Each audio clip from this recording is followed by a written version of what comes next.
Yep, the beauty drunk drawer. Full of those used once, why did I buy this? That was a waste products. Stop adding to it. Shop at Sephora and break the cycle. Sephora only carries the hot, high-quality products you'll never regret buying and brands you can only find at Sephora, like Kayali, Makeup by Mario, Kerastase, and M Beauty. Shop the hottest beauty with no regrets, only at Sephora. This episode is brought to you by State Farm. Knowing you could be saving money for the things you really want, like that dream house or ride, is a great feeling. That's why the State Farm Personal Price Plan can help you save when you choose to bundle home and auto. Bundling, just another way to save with the Personal Price Plan. Prices are based on rating plans that vary by state. Coverage options are selected by the customer. Availability, amount of discounts and savings, and eligibility vary by state. Have you ever spotted McDonald's hot, crispy fries right as they're being scooped into the carton? And time just stands still. Ba-da-ba-ba-ba.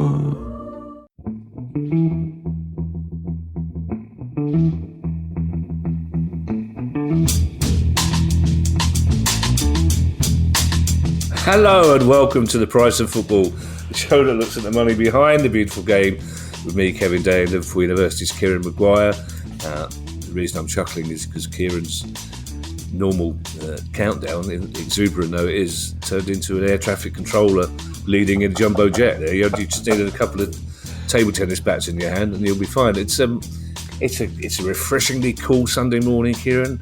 I know you got the closest you ever get to getting a hump last night over some music tickets, but I'm thinking, Kieran, I think after what you've just told me about the price of tickets in the Club World, I'm thinking I might pop over for one of the semi-final. I reckon this is probably the only semi-final of a world tournament I'll ever be able to afford. So I might jump on a plane, and even if the flight costs me £1,000, I think I might be ahead. You might indeed. And we have been critical of FIFA in the past over some of their more unusual cash-generating activities. And of course, we're not a cynical show. But if I was a cynic, I would say that FIFA selling tickets for the semi-final of the Club World Cup at a price lower than you'd have to pay for a burger at the venue is a desperate attempt to fill the venue and not anything untoward whatsoever. Yeah, I'm quite inclined to go just to see the dogs in the Crocs. Because that had quite the response, that story about the little dog. And I also had to, quite a few people said to me, well, FIFA can't be all bad if they're giving the dogs little. I said, it's not FIFA doing it. It's the police. FIFA have got nothing. Gianni Infantino hasn't been walking into a ground going, oh, that dog's paws look hot. Get him some little canine Crocs. He's not doing it. You say you're not cynical, Kieran. About 12 hours ago, when you realised you weren't getting tickets for the Fontaines DC, you were quite cynical about Viagogo, Kieran. Viagogo are an obnoxious, reprehensible organisation that break promises not only when you initially buy tickets from them. You'll be able to get your ticket here. And you go, so you have to wait a couple of hours. So I bought tickets on the 5th of June. And on the 5th of July, when the gig took place, up to and beyond when the doors had opened, they were still promising me the ticket would arrive and just chastened me for being impatient. I felt your pain, Kieran. There's nothing worse than you put your T-shirt on, don't you? You get all ready, you're all excited, you're practicing the words in your head, and then suddenly you're full of adrenaline, you've got nowhere to go, you're on the tube singing Fontaines DC lyrics at the top of your head while tourists look askance at you. Yeah, and I then made the further error of, I was saying to the Baroness that I desperately want to go and see 28 Years Later. And I thought, I just want to go and remind myself of the original film. Now, the Baroness, not fond of scary movies. Well, 28 Days Later is one of the greatest movies of all time. And I'm a huge horror aficionado. And she was absolutely terrified, to such an extent that after 20 minutes, I had to I had to turn it off because she was hiding behind the sofa by then with genuine. I mean, it's a superb movie. I think what you need to do in future, Kieran, is if you want to watch that sort of film, you go in one room to do it. Give me a shout, and me and the Baroness can watch a Pixar. And I even Up was a bit too scary for me. I have to say. Up is a very adult movie. It is. There needs to be a jeopardy. He's going to fall off those balloons. I was terrified. It's questions today, Kieran. We've got some cracking questions, I have to say, today, but we can't wait until Newsday for a brief update on some of the stories we've been talking about, Kieran. We will go into them in more detail on Tuesday, obviously, but before we do an update on Sheffield Wednesday and Morecambe, I'm afraid we've got a new contender for us to worry about. That's Hull City, which sort of Thursday night, Friday morning didn't seem to be on anybody's radar, and then suddenly it was on everyone's. Yes, right. Cards on the table time. I was contacted towards, I think it was the end of May, to say that wages had been paid late at Hull. We didn't run the story because we couldn't stand it up. The club was pushing back when we did make inquiries. And let's be perfectly honest, we had a quite unpleasant experience with another club which had been late in paying wages. And frankly, I just didn't want the aggravation.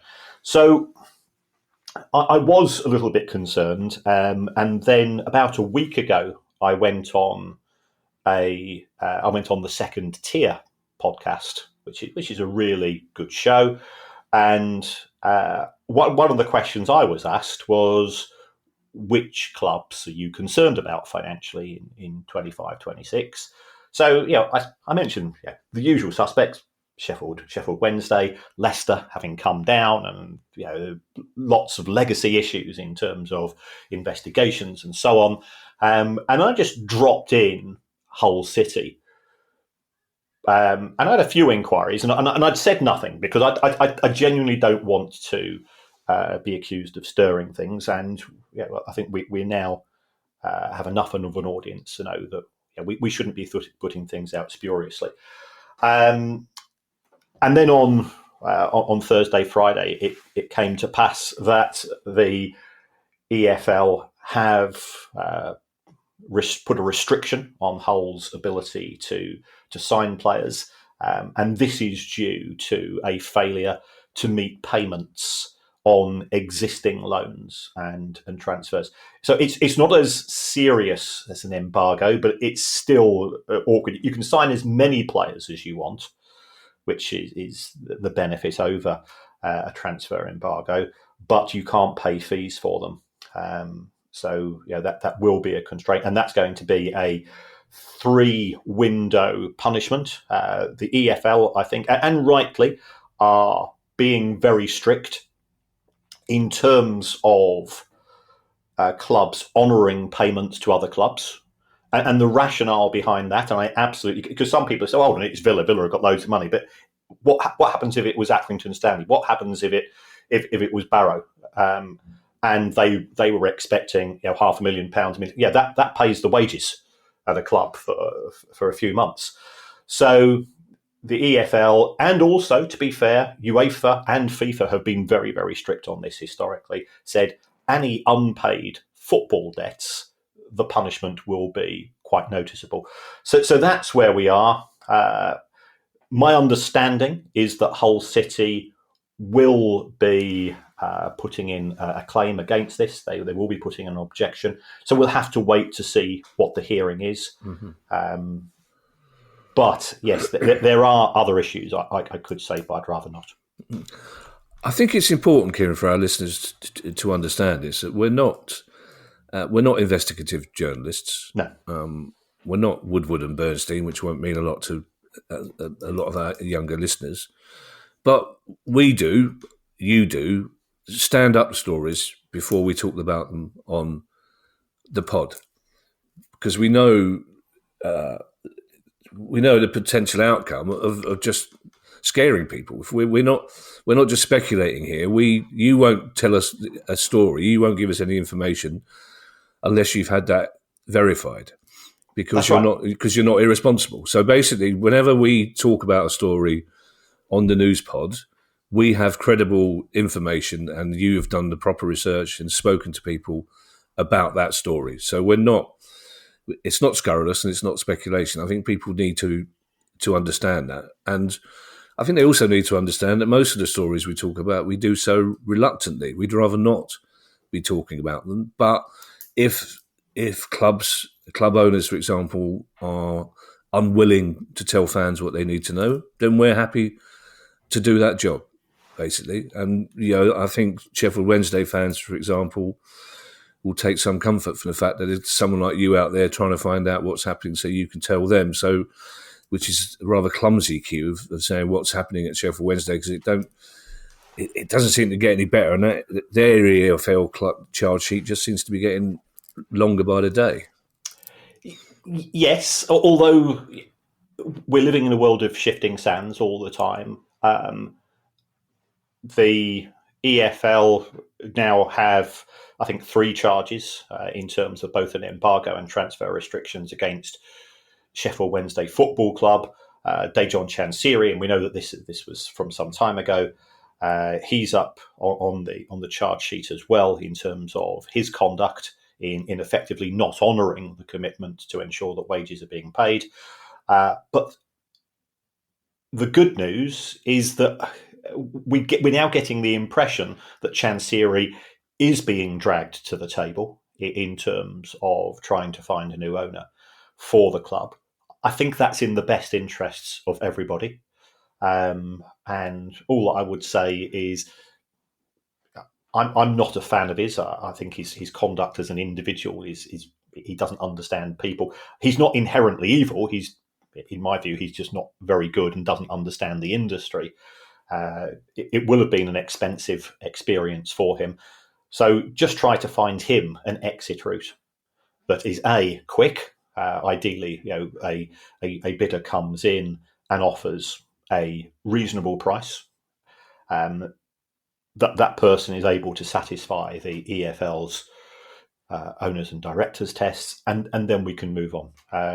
Sheffield's a great city. Sheffield Wednesday is a great football club to visit as an away fan. It's one of those one of those venues I always look forward to.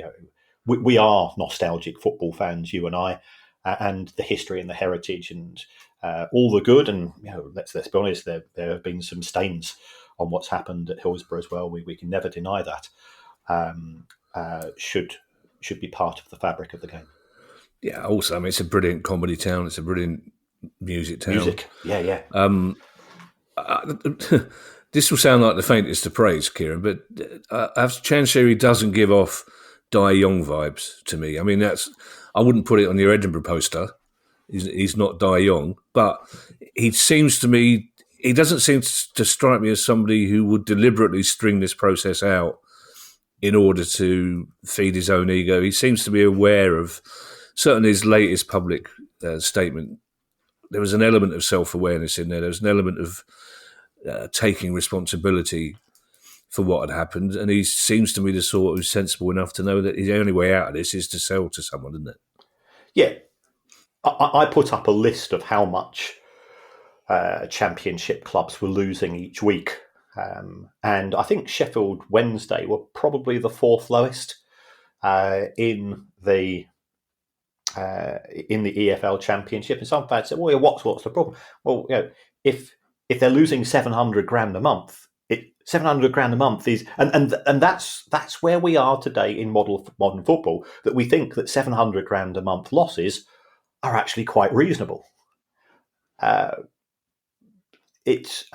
think you and I might struggle to find, a less than 1% of that. So let's be honest, it's still a lot of money, and if you don't have any resources, and wherever his resources were coming from, and I think this has always been an issue for conjecture. They seem to have dried up. 1% of £700,000 is overly optimistic as far as I'm concerned.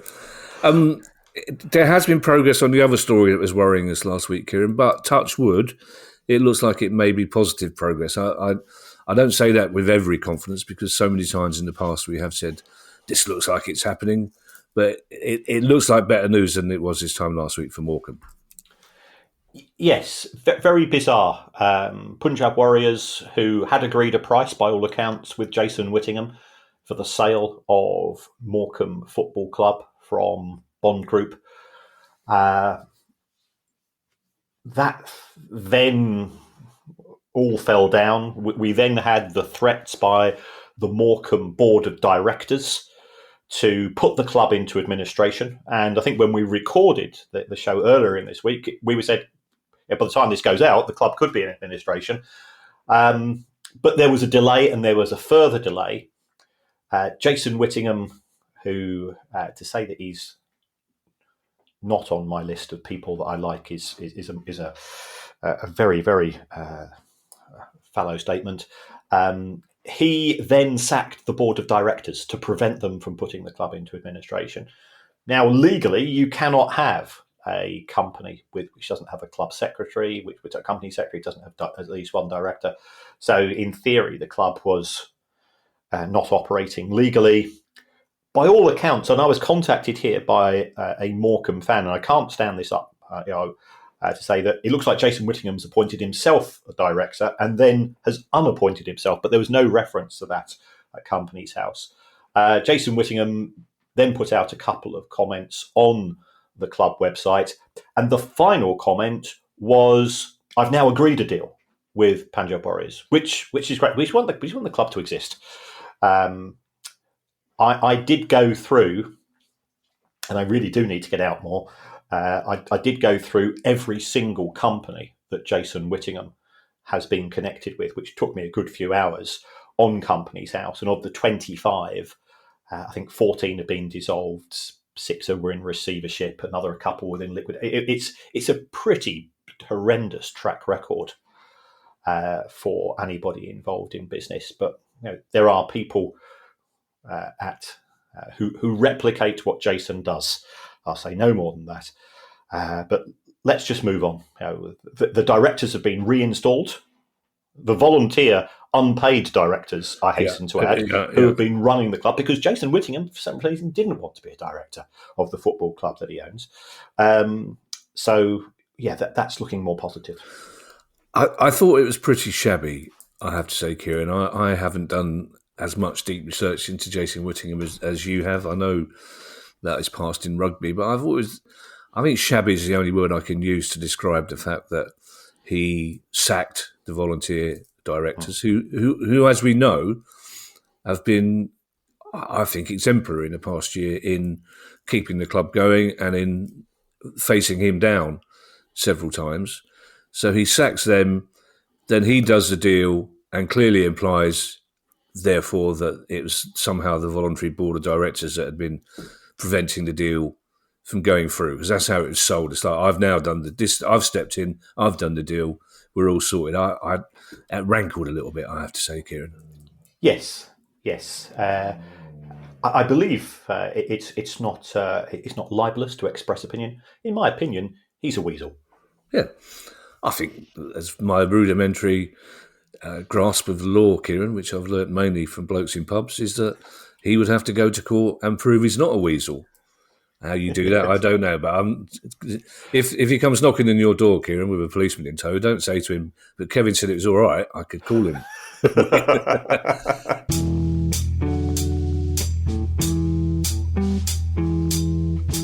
If you've shopped online, chances are you've bought from a business powered by Shopify. You know that purple Shop Pay button you see at checkout? The one that makes buying so incredibly easy? That's Shopify. And there's a reason so many businesses sell with it, because Shopify makes it incredibly easy to start and run your business. Shopify is the commerce platform behind 10% of all e-commerce in the US. Sign up for your $1 per month trial and start selling today at shopify.com/promo. Go to shopify.com/promo. This episode is sponsored by Shopify. When we started The Price of Football and things started to take off, it all got a bit overwhelming at times as we were suddenly sorting out recordings, interviews, live shows, and our online store. When you're starting off with something new, it seems like your to-do list keeps growing every day with new tasks, and that list can easily begin to overrun your life. Finding the right tool that not only helps you out, but simplifies everything can be such a game changer. For millions of businesses, that tool is Shopify. Shopify is the commerce platform behind millions of businesses around the world, from household names like Mattel and Gymshark to brands just getting started. With Shopify, you get your own design studio that includes hundreds of ready-to-use templates. You can accelerate your content creation with Shopify's AI tools that write product descriptions, page headlines, and even enhance your product photography. And you can easily create email and social media campaigns wherever your customers are scrolling or strolling. If you're ready to sell, you're ready for Shopify. Turn your big business idea into with Shopify on your side. Sign up for a £1 per month trial period at shopify.co.uk/price of football, all lowercase. So go to shopify.co.uk/price of football to take your business to the next level today. That's shopify.co.uk/price of football.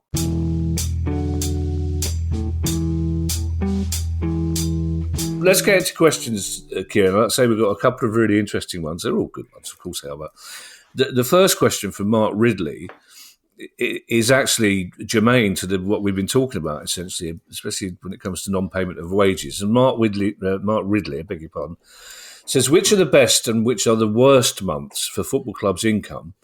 And is it different for Premier League clubs, EFL clubs and non-league clubs? Also, would it be possible for lower league clubs to have no monthly income at all if they have a succession of postponements? Yes, this is an absolute corker, Isn't Mark. Which set me a busy. I had to set the alarm extra early, and I'm normally irritatingly up early as it is.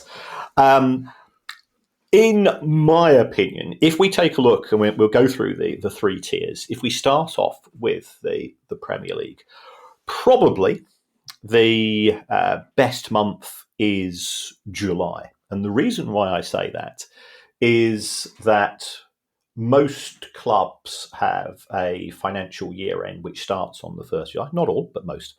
But you will normally get your first instalment of the upcoming monies due from the Premier League. So the Premier League TV deal is split into silos. But there's something called the equal share. 50% of the revenues are effectively split evenly. And that works out as £90 million for a full season.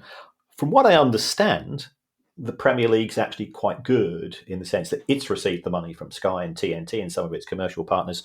So therefore, I think clubs get around about half of that in July. So that's going to be around about £45 million. They will also have perhaps similar issues in terms of some sponsors. Some sponsors might pay a wee bit earlier.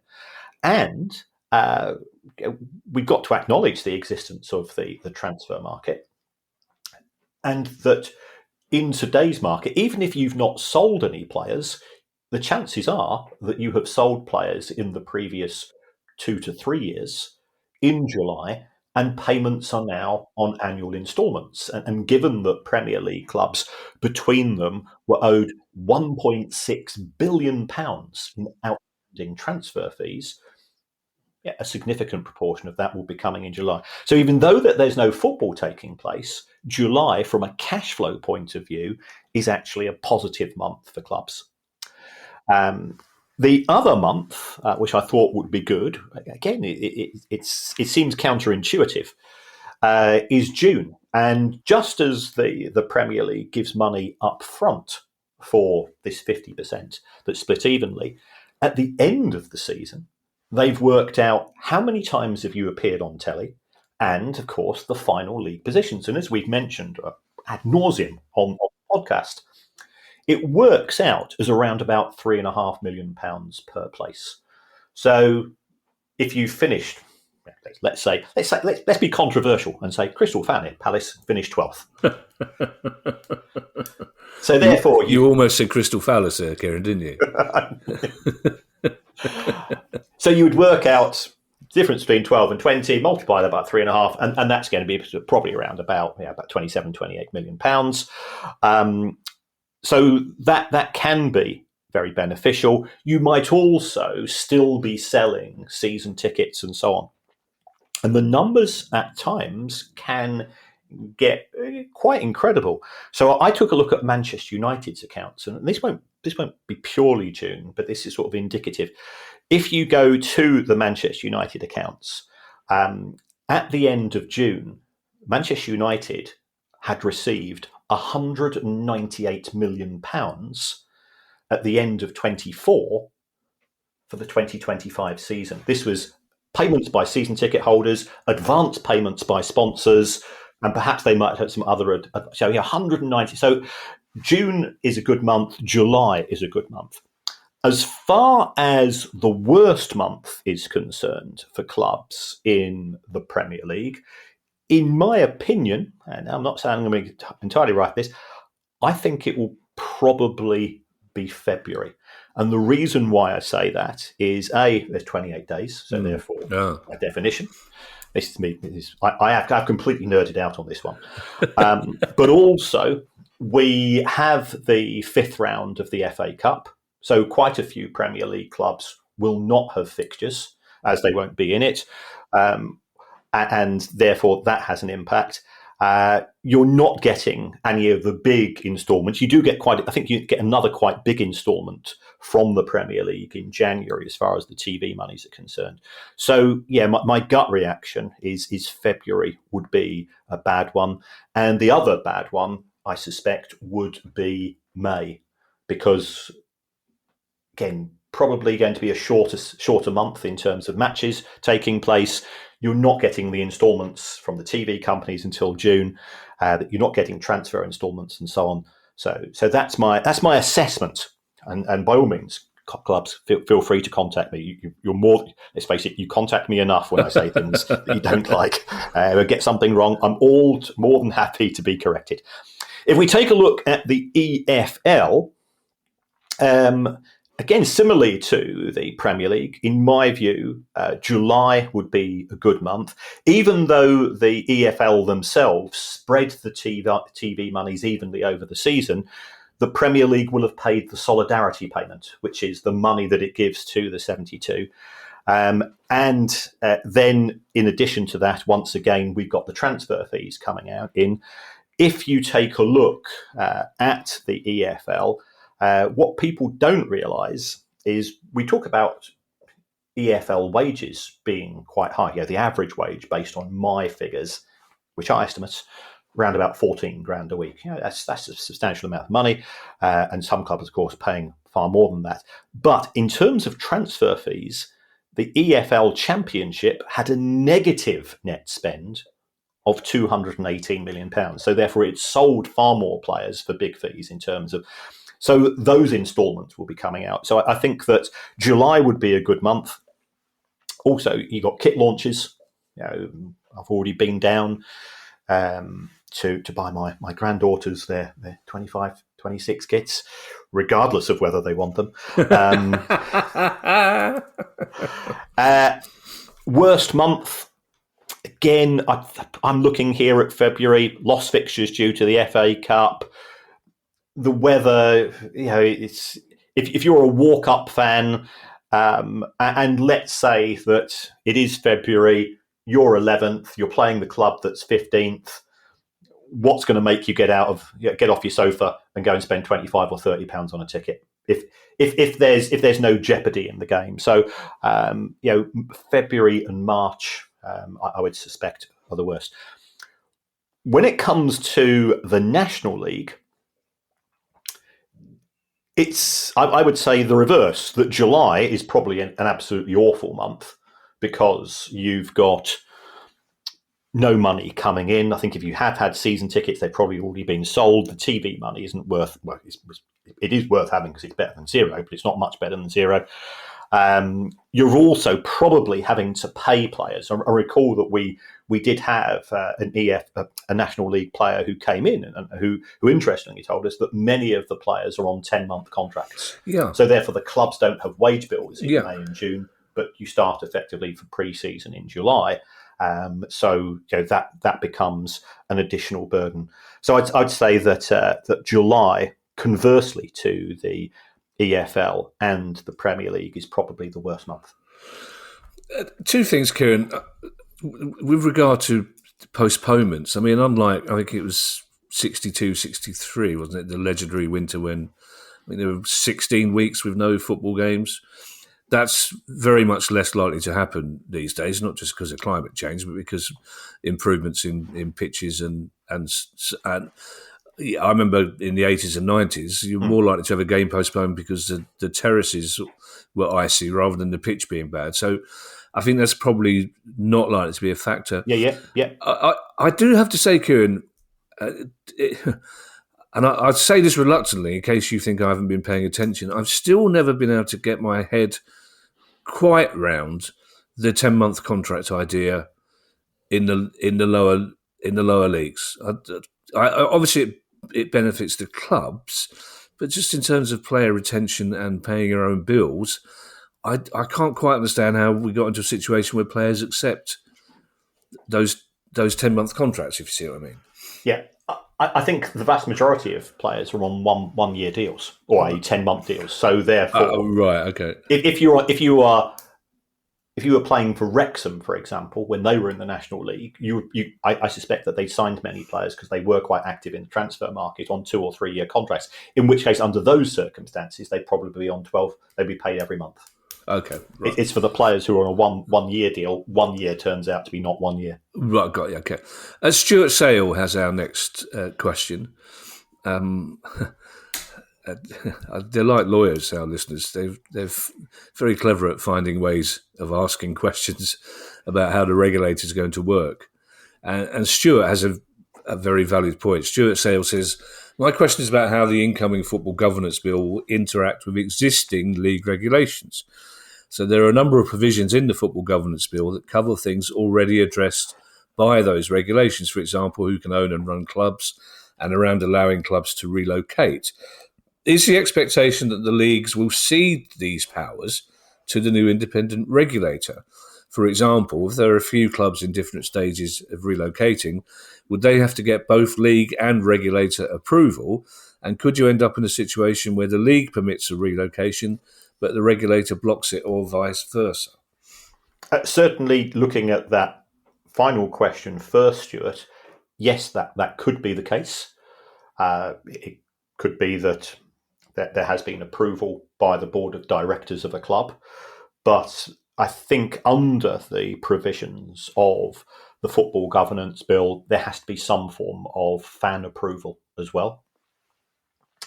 Now, as we've said already in this show, we're not cynics, but there is a view that some fan advisory boards have been cherry-picked to make them very compliant. So I am a little bit concerned about the degree of independence of some of the FABs. But that's for a separate pod, that's for a separate discussion. And I'm equally proud to say some of them are really stroppy and hold their feet to the fire, which is done with affection, of course. So could there be duplication of work? Yes, there could be, and this is a cause for concern for me. I like efficiency. How can we address that? Well, one of the ways that you can address that is to cooperate. So it now comes down to the two parties. From what I understand, there is certainly a willingness from Whitehall to work alongside the Premier League and the EFL, and from what I understand, also the EFL are quite amenable to that. We'll have to wait and see. Given the ferocity of the opposition to the bill from the Premier League, are they going to take a sort of a dog in the manger approach? We'll have to wait and see. But I think that's counterproductive. I've looked at the Premier League's accounts. The wage bill at the Premier League, £43 million. The average cost of employing somebody at the Premier League is £143,000 a year. You might be able to get somebody who can perform a very similar role via Whitehall at a fraction of the cost, and therefore there are savings. And I understand, I absolutely understand one of the Premier League's reservations about the regulator, which is the cost of running it. If the Premier League takes a cooperative approach, I think actually that those costs could be kept a bit lower. Could you reach different conclusions about a decision? Well, yes, we've just seen both Chelsea and Aston Villa comply with the Premier League's PSR rules and fail the UEFA rules. So if that can happen from a cost control perspective, it can certainly happen in terms of the main issues, which I think the bodies will potentially have a difference of opinion over, which could be moving the grounds. And in respect of M&A activity, will a new prospective owner pass the owners and directors test? And here, if I was the Premier League, I'd actually be quite happy about the creation of the IFR, because if somebody buys a club and it doesn't go right, and there's no guarantee, it's not like Viagogo's price promise or Viagogo's ticket promise. Oh, you'll get to the gig. You can keep faith in us. It's not like that.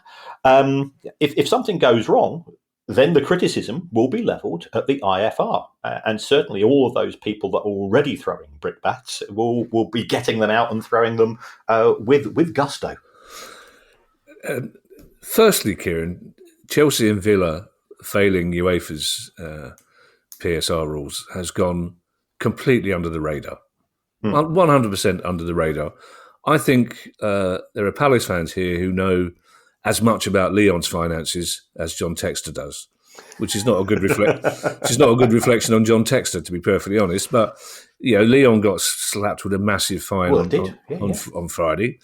Chelsea and Villa have failed and apparently have come up with ideas, suggestions to UEFA, and that could take up to 2030, by which I mean 2030, not 8:30. So we're going to redress that silence, Kieran. We're going to be talking about that on the news pod on Thursday, because I think it's quite an important story, the fact that Chelsea and Villa have failed UEFA's PSR test, because they have different criteria for a start. So we'll be covering that as much as we can on Thursday. Secondly, if West Ham cherry-picked the members of their fan advisory board looking for compliant forelock tugging types, they made a tragic mistake recruitment, because one of the FABs you're talking about is West Ham, who are firebrands. They really are holding the club to account. I have it from many sources that it's, when it comes to the monthly meeting, Karen Brady's having increasing difficulty getting staff to say, I'm afraid it's your turn to talk to the FAB this week. No, they're cleverer than us. So hats off to them and to several other FABs. As you say, that's a discussion for another pod, and in which we need to get people from other FABs to talk to us about it and decide whether they're doing a good job. In the meantime, we will certainly be talking about Chelsea and Villa on Thursday. Matthew Thomas has a question, Kieran. It is one that we've been asked before, but it's one of those questions I'm happy to revisit once a year, because it's certainly in the top 10 of questions that new listeners or people who are new to football finance would ask. And that is, how does sacking a manager actually work financially? So Matthew Thomas says, are they paid off in a lump sum when they're sacked, or paid across the remainder of the contract, or would each club do it differently? Yes, I have been in contact with one of our secret employer lawyers, and it will come as no great surprise to anybody who's a regular listener to the show to hear that the answer is, well, Kieran, it depends. So each contract is worded slightly differently.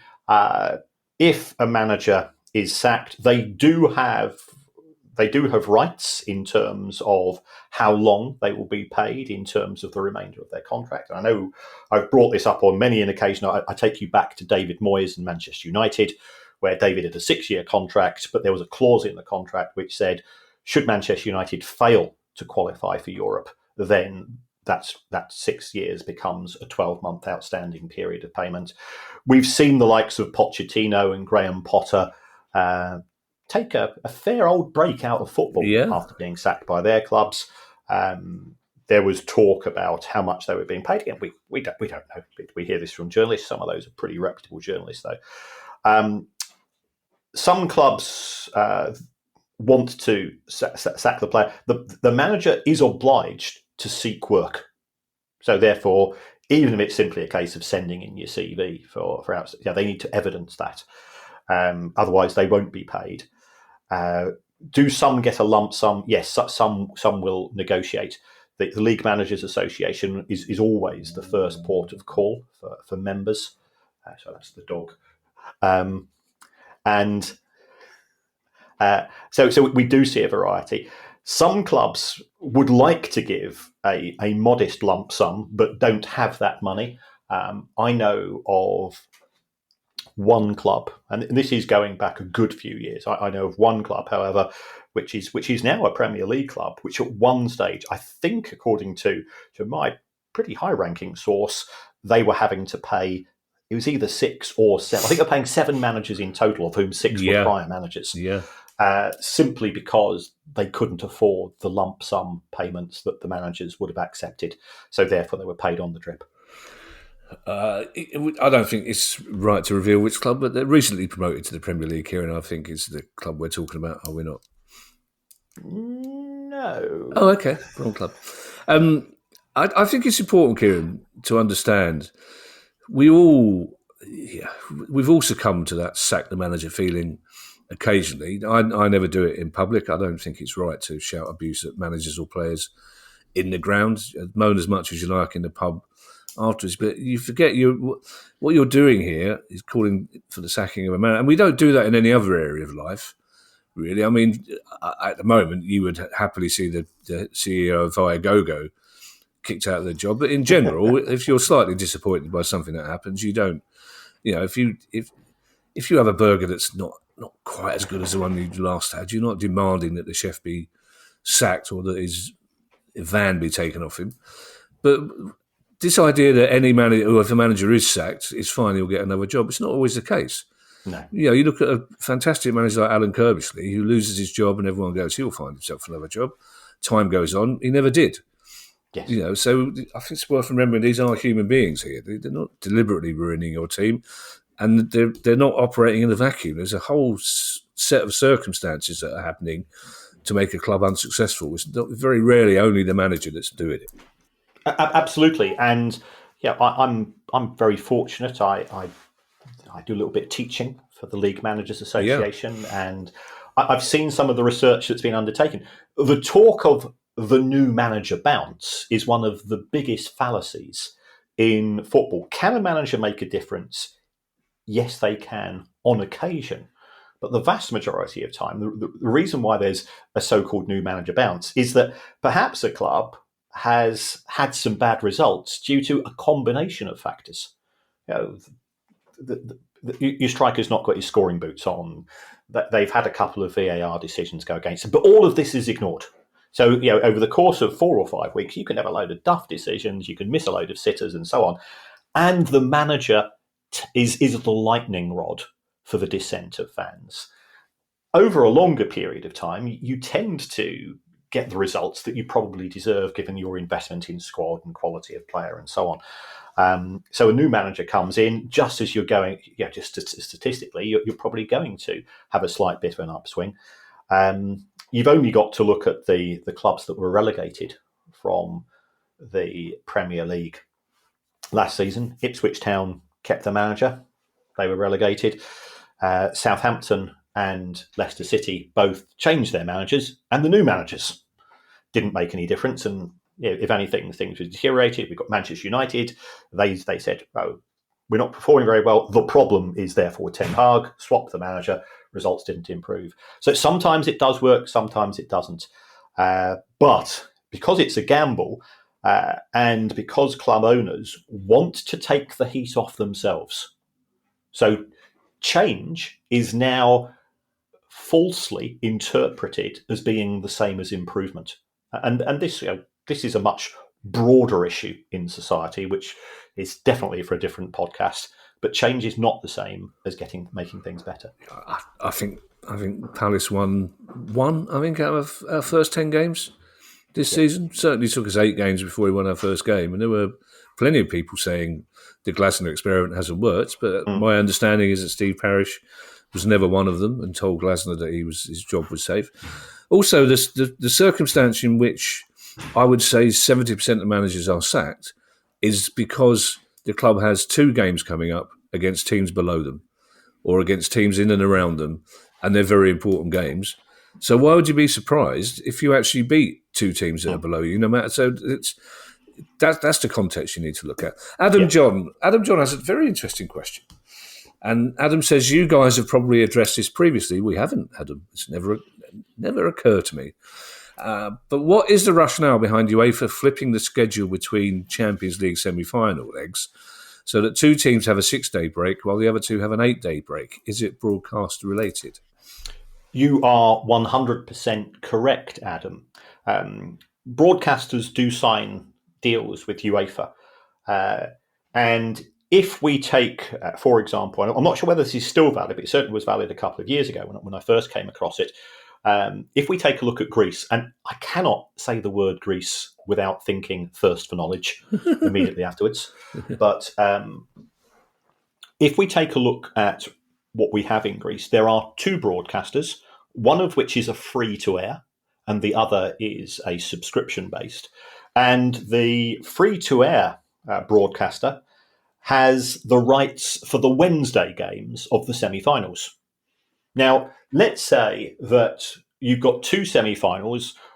One of those semi-finals is Real Madrid versus Liverpool, or Juventus versus PSG, real senior sides in Europe. And the other is, and I'm not disrespecting these clubs whatsoever, but in terms of attracting global audiences, the other one is Red Star Belgrade versus Porto. Now, as a football fan, I'd watch, but in terms of, I'd watch both. I don't care. It's semi-finals. But in terms of global audiences, can you see that if you were that free-to-air broadcaster and the UEFA said, well, Real Madrid versus Juventus or Real Madrid versus Liverpool, that's going to be the Tuesday match, you're going to get the Wednesday match, both, and you go, well, that's a bit of a bum rap. Or the other way round. So therefore, I'm a great believer in credit where credit's due. UEFA have instigated this policy to ensure that those broadcasters operating in those countries where matches are being split, and remember here, we've become familiar with TNT having all of the matches, although it has to be said now, of course, that Amazon Prime now have a weekly Tuesday night. And again, that would apply to what we are seeing here in the UK. It does allow broadcasters to get 50% of the glamour pie, if there is such a phrase, and 50% of the less glamorous pie. It's not often you can't see him, everybody. That's the trouble. I can see him.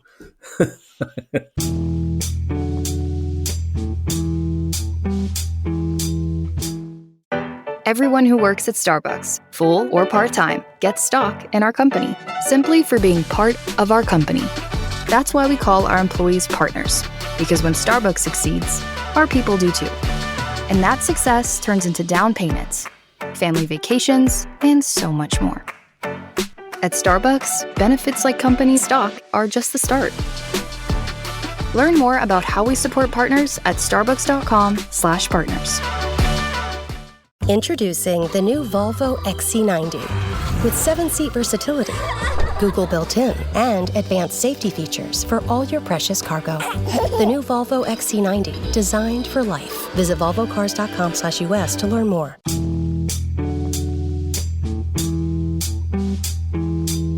It's not often I get to say this sentence, Kieran, but Red Star Belgrade is like London buses. You wait all year for a mention of Red Star Belgrade, and then 2 come at once. As Pete King has our next question. And Pete said the older ones amongst us, or the younger ones who like history, it used to drive Mark Lamar up the wall on never mind the Buzzcocks when some idiot like whatever his name from the Towers of London would go, Donny from the Tower of London would go, oh, why would I know about the Beatles? I wasn't born. And Mark Lamar went, I know about the Renaissance. I wasn't fucking born in the 16th century Italy. So Pete says, those older ones of us remember when Red Star Belgrade and Stoy Bucharest won the European Cup. With the current framework in place around financial sustainability, it seems near impossible we will see teams from Eastern Europe competing in finals again. Do you think this might lead to leagues, say, in Serbia, Romania and Hungary, looking to merge in order to increase revenue?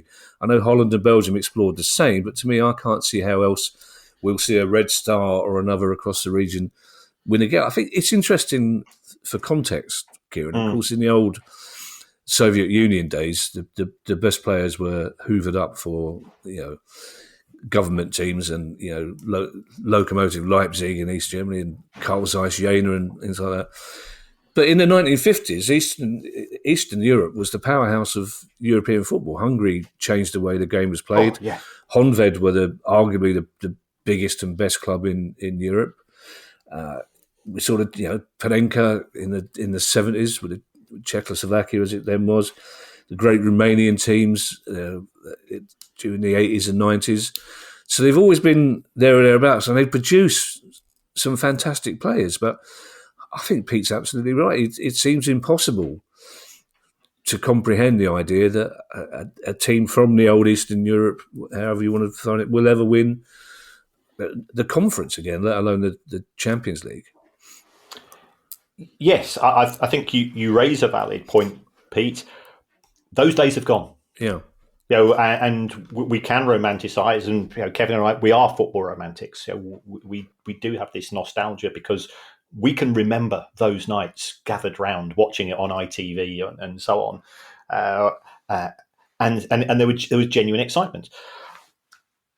I think there's pluses and minuses in terms of merging leagues. The plus is that you could have an increase in revenue from the broadcast deal, but now you've got, of course, further distances to go.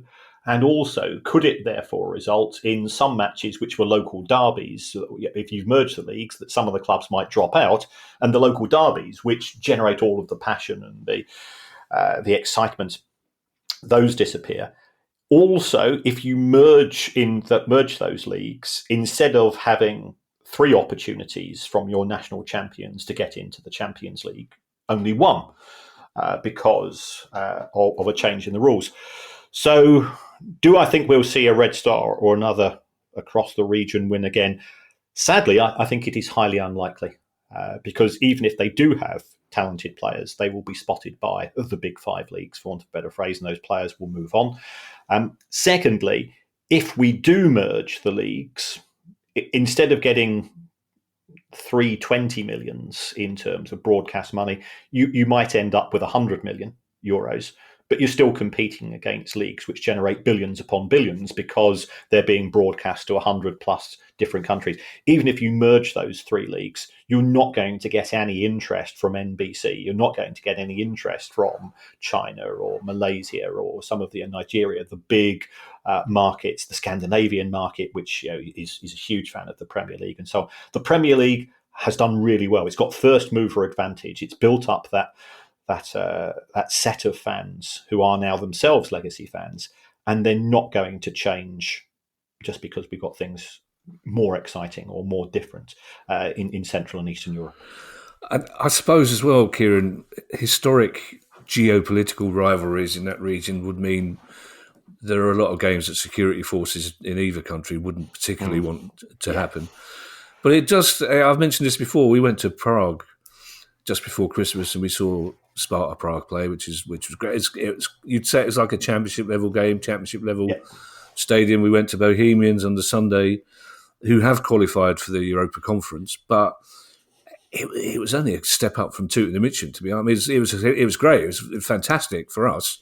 Really enjoyed the company of the fans, but in terms of facilities, it was shonky. So you think we're all highly delighted they're in the conference, but they're never going to win it. And these are These are teams that we grew up hearing about. We grew up hearing that. That's why there was this strange sort of glamour about names like Lokomotiv Leipzig and Carl, places you thought you'd never ever see in your life, but they were part of our tradition. We knew about them. We knew about the Honved and Wolves rivalry in the 50s. So it's a shame that you can almost put a line to the right of Italy, that's the east, put a line to the east of Italy, and beyond that line, you're unlikely to see any club ever winning a tournament. Yeah. And surely that's something UEFA should be looking at as well, isn't it? I think UEFA are under so much pressure from the big clubs that's where their focus will be. Okay.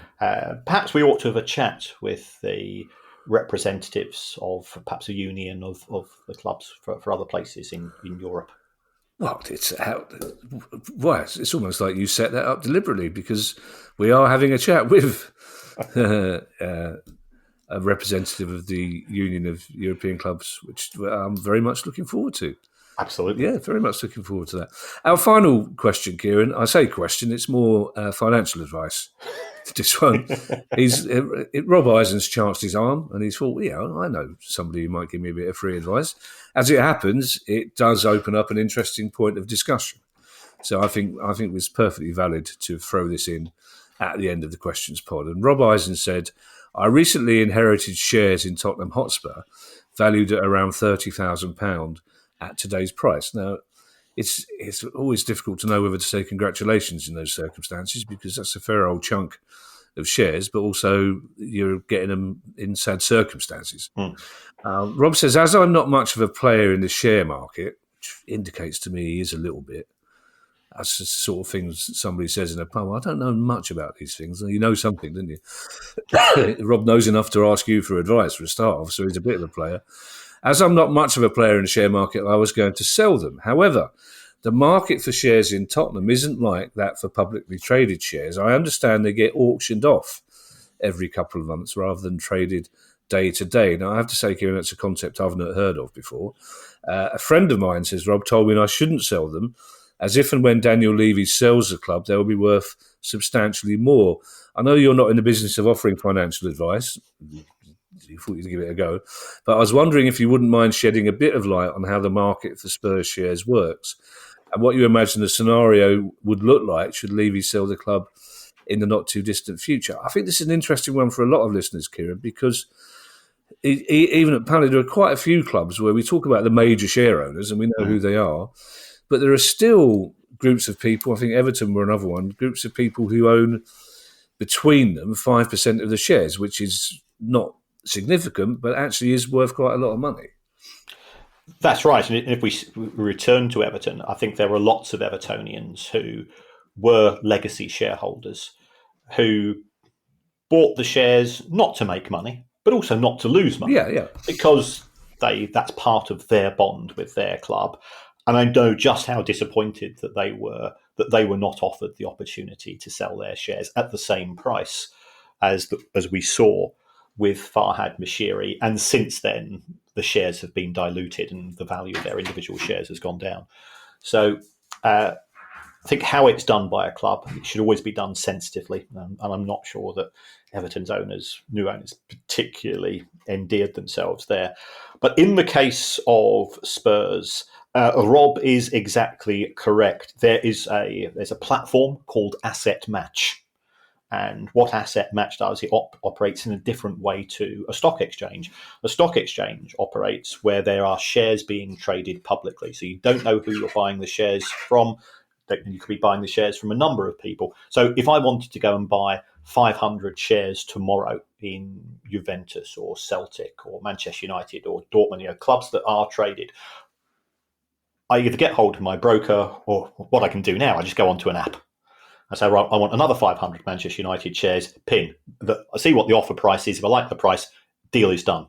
Because there are thousands upon thousands of shares being traded in the market on a daily basis. In the case of Spurs, there are small blocks of individual shares. So you might have a person says, yeah, I've got 50 shares in Spurs, I want to get rid. They stick them up on asset match, and then sort of over the course of the next couple of months, whoever's the highest bidder, they guess the share. So it's a slower, it's a clunkier model, but you don't have the compliance costs of being a listed company. So you've got that benefit. It's a way of stopping perhaps some rogue or some disruptive investors coming in and causing problems for the board and so on. So that's how the system operates. And I think that Rangers, who went private this week, will probably cover the story on Thursday. They have a fairly similar scenario to that of Asset Match and Spurs. As to whether you should sell them or not, Rob, I'm not qualified to advise here. But all I would say is, you said if and when Daniel Levy sells the club, the biggest shareholder at Spurs is ENIC. Right, Daniel owns about 27%. I think ENIC own the majority of the other shares. And of course, you've got people like Rob and others who own tranches of shares themselves. So I think it would have to be probably a joint decision between Daniel and ENIC. What will the club be sold for? Certainly, this question could be 12 months old, for all we know, because we were talking to producer guy at our AGM. Yeah, and this is one of the issues which came up. How big is the backlog? Yeah. It's big. Yeah. So I don't know how this. In my view, the value of Spurs on the back of the prices that we have seen clubs being sold for in the last 12 to 18 months has probably increased. Has it peaked? I don't know. Do I think Spurs are a well-run business? In my opinion, they are a well-run business. Could that be reflected in the price of 30,000 that Rob's currently looking at? It could very well be.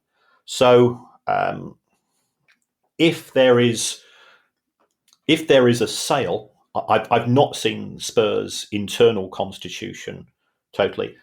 My concern would be, and I've seen this at other clubs, that a new owner comes in, buys 80, 90% of the shares from Levy and ENIC, leaves the likes of Rob and doesn't offer to buy their shares, because it's not a publicly listed company, therefore you're not obliged to offer to buy those shares. And worst case scenario, there's another Everton, in the sense that they then say, right, we're going to convert some of the loans into shares. Not that anybody would do that, because Spurs loans are actually probably the biggest inhibitor of a sale, and we can discuss that at another time, as far as the club is concerned. But that is always a danger when there is a change of ownership of a private company. New owners come in, and the first thing they do, right, we're going to raise £100 million by issuing new shares, and you previously owned, let's say, 0.2% of the club, you now own 0.1%, so therefore the value of your shareholding goes down. And there's no moral obligation then to look after those people who own? Morality in the world of finance is a four-letter word. Okay. As you know, Kieran, stocks and shares is a closed world to me. It's a mystery. I have tried.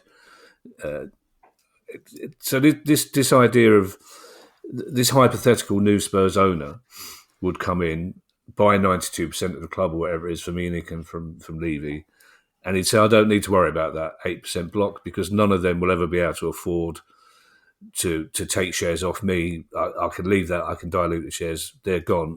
And secondly, this asset match thing, this is not a Spurs product. This is an No.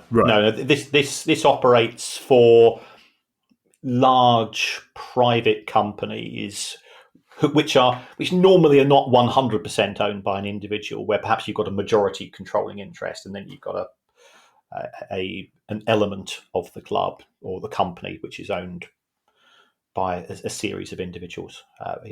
I've got every single shareholding of every single football club in England and Wales, which is another reason why I don't go out very often, as we both know. But at some clubs, you've got one person has 100%, and I look at some of the others, and they go on and on and on. Do you know what? 30 years ago, you'd have had all those things in a box in the back of your garage. I would, yes. That's so. But just one final question then on The laptops have been a boom to you, haven't they? Oh, my iPad is... Everything I've got is on my iPad. I've seen it. If you know how precious it is to me, if the house comes out on fire, I'm running in, rescuing the iPad, checking that it's not been damaged, and then run back for the Baroness and the dog. Did the dog unscrew a bottle? It sounded like you definitely didn't unscrew anything. It sounded like something got unscrewed. He was opening the door. Oh, is that what it was? So your laptop and I was going to say Orlando Bloom's, and it's not Orlando Bloom, is it? He doesn't run Brighton, does he? But, that would be entertaining. Orlando Bloom's laptop, probably the two most valuable things in the world of football. Just the final thing on Asset Match, though. Would Spurs then, would they be keeping an eye? Would somebody at the club be keeping an eye on Asset Match and going, listen, boss, this guy called Rob Eisen has put 30 grand's worth of shares up. Do you want to increase your shares by the most marginal thing? And then would they keep an eye on who sold those shares, or is it all entirely? Yes. You are obliged to keep a register of shareholders. Right. So yeah, I think any professional business would go down that route. Right. So it's not possible by stealth for someone to kind of come in and get 5, 6, 7% chunk of Spurs without them knowing. Well, no, the club would own. Whether we as the public wouldn't necessarily pick up on that. Right, okay.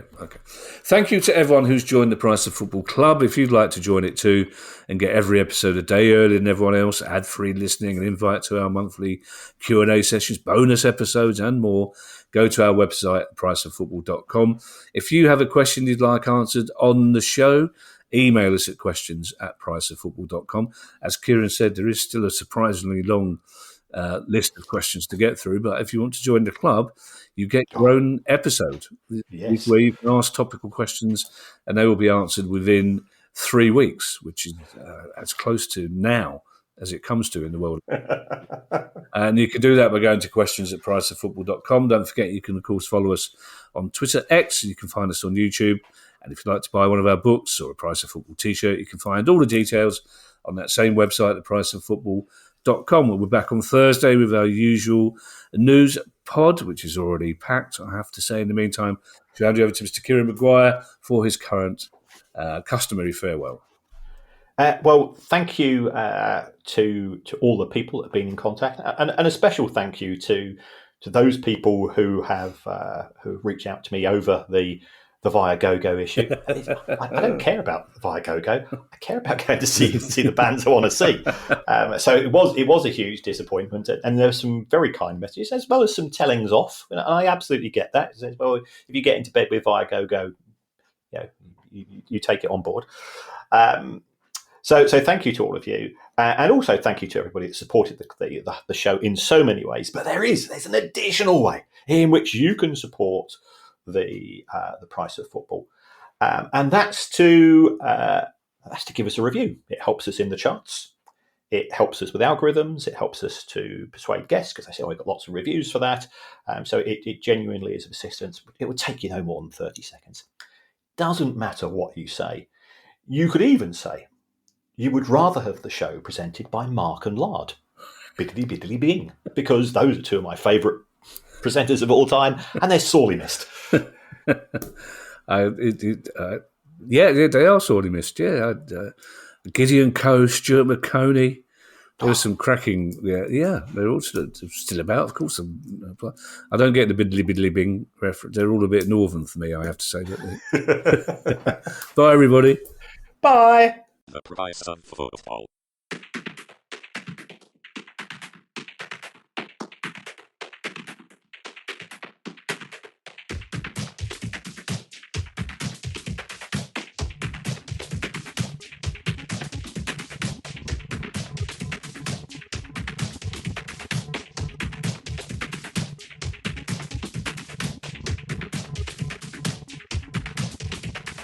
The Price of Football.